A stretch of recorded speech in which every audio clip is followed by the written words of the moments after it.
Hi hello welcome to ఇష్మా diaries. ఏంటి ఏదో రథాలు కనిపిస్తున్నాయి, దేవుడి పటాలు కనిపిస్తున్నాయి అనుకుంటున్నారా? ఇది ఎక్కడో కాదండి, సింగపూర్లోనే మన హిందూ ఫెస్టివల్ అనమాట. సో ఇది ఏంటి అంటే తమిళ్ వాళ్ళ ఫెస్టివల్. ఆల్రెడీ నేను చాలా వీడియోస్లో చెప్పాను, సింగపూర్లో ఎక్కువ మన ఇండియన్స్ తమిళ్ వాళ్ళు ఉంటారని. సో ఇదైతే తమిళ్ వాళ్ళ ఫెస్టివల్ అనమాట. సో ఈ ఫెస్టివల్ ఏంటి అసలు, వీళ్ళందరూ ఏవో పట్టుకొని తిరుగుతున్నారు ఏంటి అని అనుకుంటున్నారు కదా. ఇవన్నీ కావడి అని అంటారట వాళ్ళు. సో దేవుణ్ణి తలపై పట్టుకొని తీసుకొని వెళ్ళి మనకి మన సైడ్ నాకు ఆంధ్ర సైడ్ అయితే తెలుసు గరగలు అని చెప్పి దేవుణ్ణి తలమై పట్టుకొని గుడికి తీసుకొని వెళ్తూ ఉంటారు.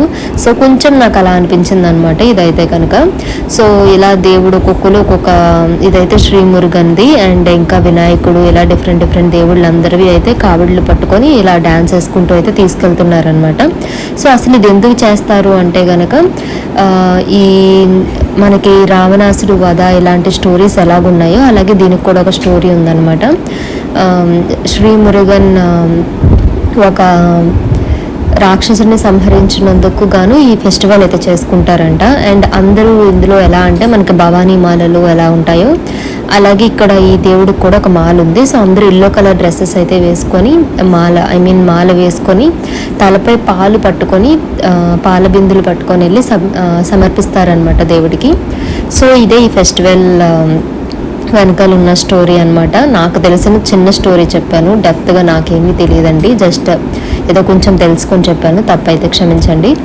అండ్ సో ఇందులో భాగంగానే ఆ కావిళ్ళు తీసుకువెళ్తున్నారు కదా, కావిళ్ళు కూడా వాళ్ళ బాడీకి గుచ్చుకొని అంటే హుక్స్లా ఉండి దాంతోపాటు గుచ్చుకొని బాడీకి అయితే పియర్స్ చేసి పెడుతున్నారు అనమాట. సో అది కూడా వాళ్ళ పండుగలో భాగంగా ఆచారం అంట. మనకి త్రిశూలాలు నాలుక మీద గుచ్చుకోవడం ఇలాంటివి చూస్తూ ఉంటాం కదా. సో అలాగే వీళ్ళు కూడా నాలుక మీద కానీ ఏదో ఒక బాడీ మీద పియర్స్ చేసుకొని అయితే వెళ్తారట. సో అది కూడా ఆచారం అట వీళ్ళకి. సో ఇది మొత్తానికి ఈ ఫెస్టివల్ గురించి అయితే నాకు తెలిసిన ఇన్ఫర్మేషన్. అండ్ మీకు కనుక నా ఎక్స్ప్లెనేషన్ నచ్చితే కనుక please like, share and subscribe. And ఇంకా మంచి వీడియోస్ అయితే సింగపూర్ నుంచి చాలా చేశాను, ఒకసారి అయితే నా ఛానల్ చూడండి, మీకు నచ్చినట్టయితే సబ్స్క్రైబ్ చేయండి. Thank you, bye.